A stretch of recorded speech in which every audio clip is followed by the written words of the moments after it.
Good Friday morning, everyone. Any ideas as to why the windshield shops go up in business around Valentine's Day? I could speculate, but I want to wait for the story. Yeah, and Valentine's Day, it is tomorrow, by the way. What are we expecting weather-wise? Yeah, we do have some snow heading our way across not only South Central, but the state as a whole as we welcome in our Valentine's Day weekend. This morning, we are still waking up. Those temperatures sitting in the 20s across South Central. We are still holding on to some cloud coverage, and we'll see some sunshine breaks throughout the day. And can't rule out some spotty to isolated snow showers for our Friday, but most locations will stay dry across South Central. Again, we got those temperatures for many areas sitting in the 20s outside of the Copper River Basin, as well as parts of the Prince William Sound, where we're seeing temperatures in the single digits and the teens as we start off your Friday morning. We're still expected to tap into some colder weather into the weekend. Visibility is fluctuating across South Central as well. You can see visibility in the Kenai out towards Soldotna down to 0 degrees, while Anchorage along the Glen Highway out towards Wasilla is seeing visibility anywhere from 6 to 9 miles. So just take it easy on those roadways this morning, as that's really the only significant impact you'll see across South Central is that chance for some areas of freezing fog. We stay in the 20s, if not some lower 30s as you head out towards coastal regions today. And we will again see some sunshine breaks. Some locations, particularly out towards Prince William Sound, may actually hold on to mostly sunny to partly cloudy skies throughout the day. Now, coming up in my full forecast, we do have another storm that's set to impact a good portion of the state. We've got blizzard conditions that are expected to impact western and southwest Alaska, with winter storm warnings in effect across a good portion of the state. While we aren't seeing any weather alerts across South Central, we are still going to see that snow spreading into the region as we welcome in our Saturday. Several inches looks possible across a good portion of the state. And of course, we're watching the impacts for today through western and southwest Alaska. I'll have those details for you, as well as that 7-day forecast coming up. The Doyon 26 rig, the Beast as it's often called, collapsed on the North Slope nearly 3 weeks ago and is still there. The final fate of the Beast was not confirmed up until Thursday, and officials say it'll be deconstructed and will not return to the slope.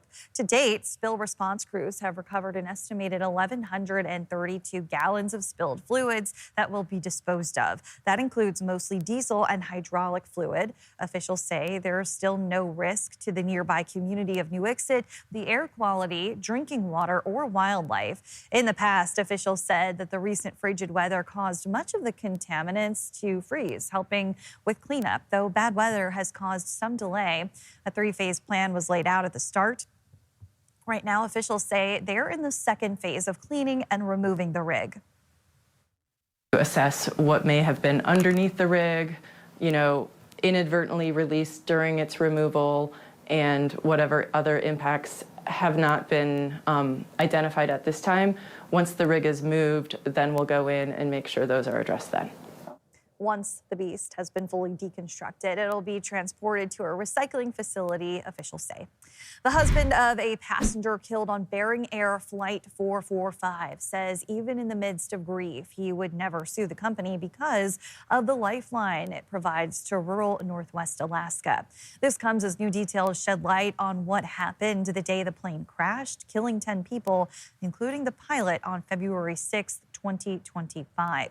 NTSB investigators are now scrutinizing how the aircraft's weight and balance were calculated and whether those numbers played a role. Our Augusta McDonald spoke with the family of one of the passengers as they pushed for answers.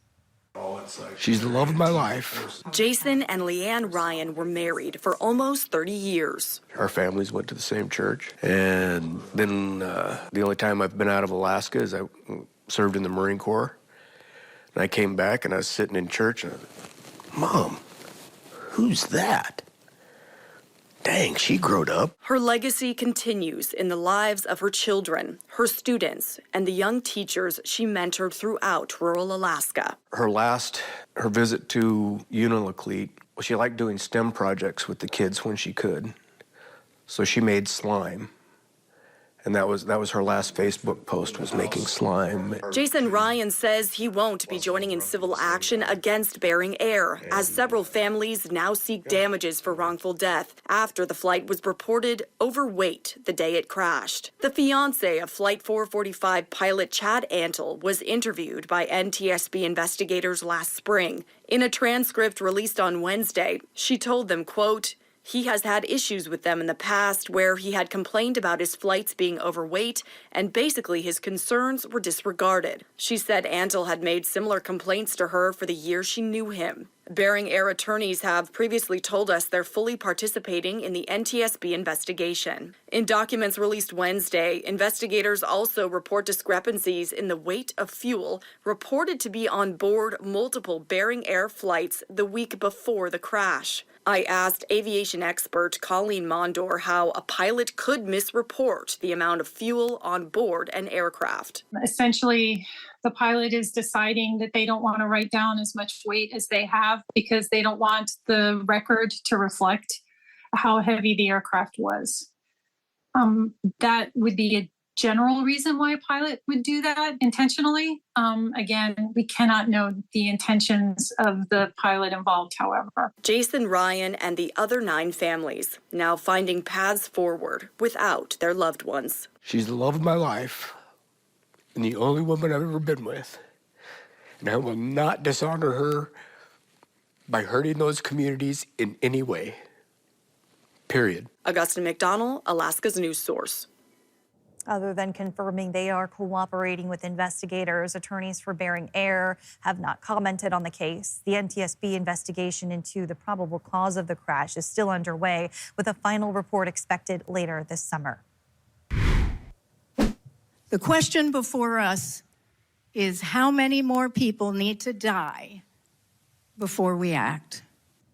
Meantime, the NTSB chair is calling out the FAA for failing to implement life-saving technology that could lower the risk of deadly mid-air collisions. Jennifer Homendy testified before Congress Thursday after the mid-air collision at Reagan National Airport killed 67 people in January.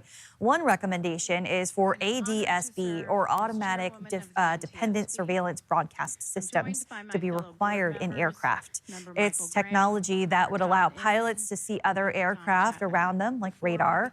Homendy said the NTSB has been warning about this problem for years, and Alaska has paid the price. Since 2008, we've investigated 211 aviation accidents and incidents resulting from a mid-air collision or loss of separation, which killed 281 people and injured 12 others. 16 in Texas, 1 in Kansas, 15 in Alaska, including the 2019 tragedy in Ketchikan, where 6 people died and 10 were injured, and I was the board member on scene, and we discussed at length in that report the lack of ADSB requirements. Homendy says the FAA has known about ADSB technology since 2008, adding the systems are affordable. Even older planes can be retrofitted for a few $100s. State officials say a new coordinated push against drug trafficking, especially opioids like fentanyl, is paying off in Alaska as they announce record seizures and fewer overdose deaths. According to CDC data, overdose deaths in Alaska dropped 19% over the past year.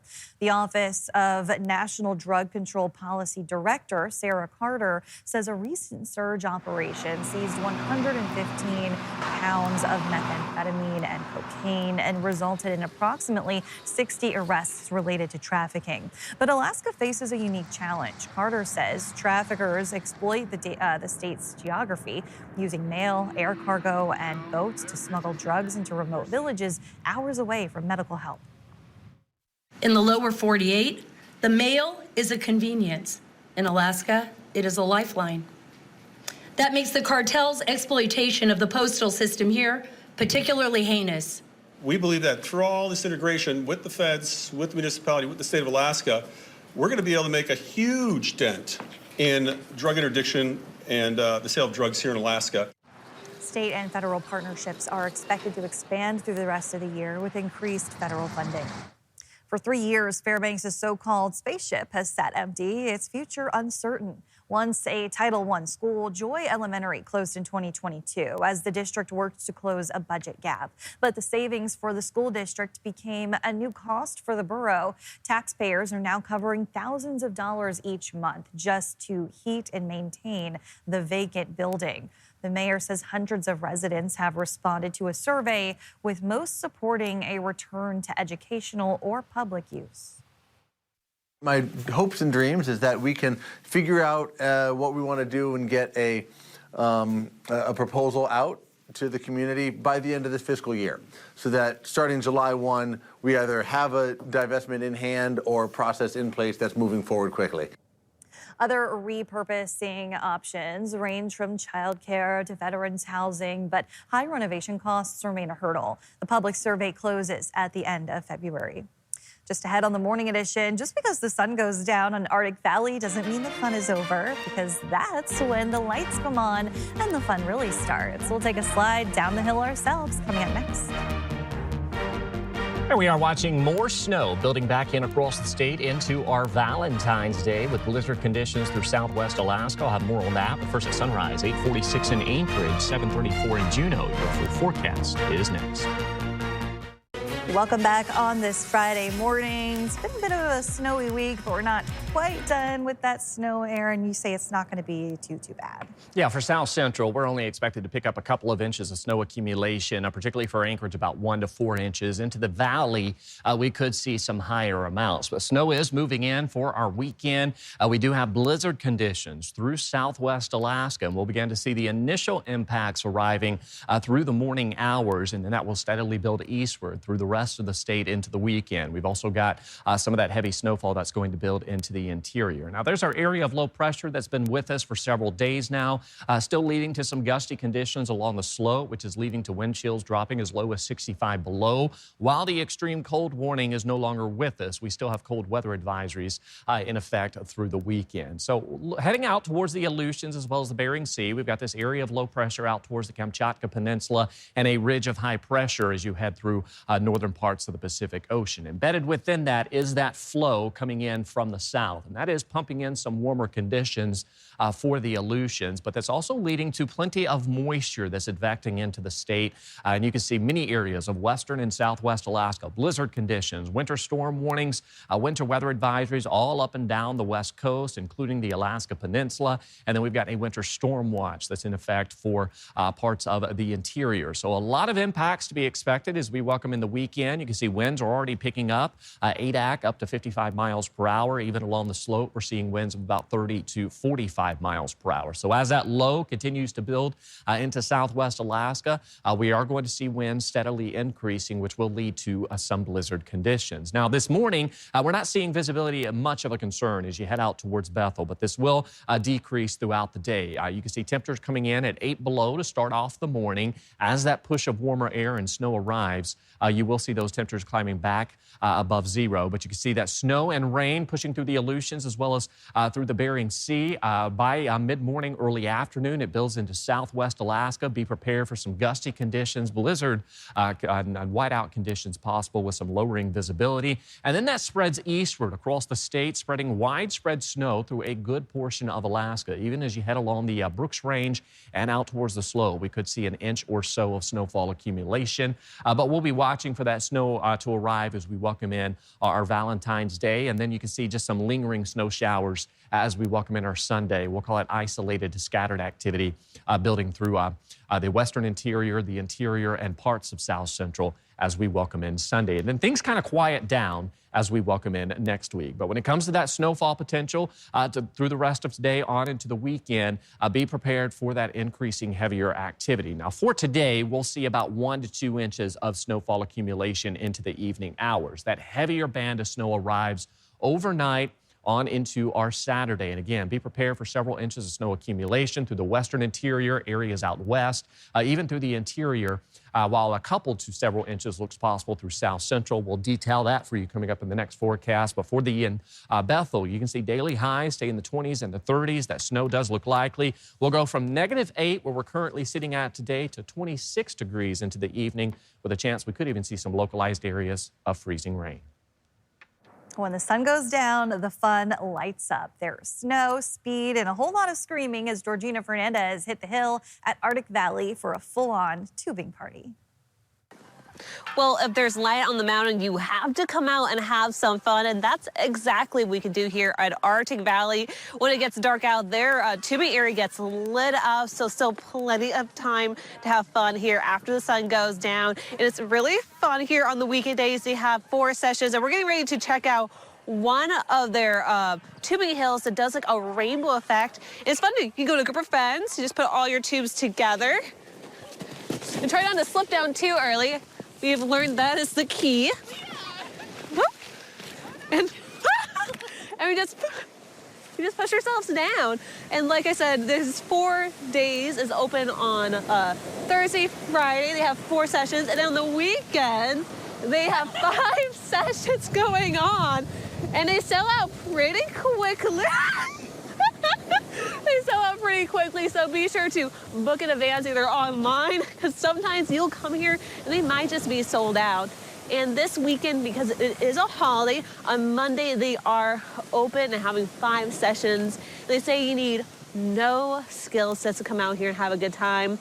All you just need to do is be at least 3 years old. But it's really such a family fun event, just coming down the hill together, screaming. We've even seen just large groups going down together on their tummy, and just a fun time. Doyon Fernandez, Alaska's news source. Yeah, as you can see, the tubing park is just way too much fun. If you haven't been, you gotta go.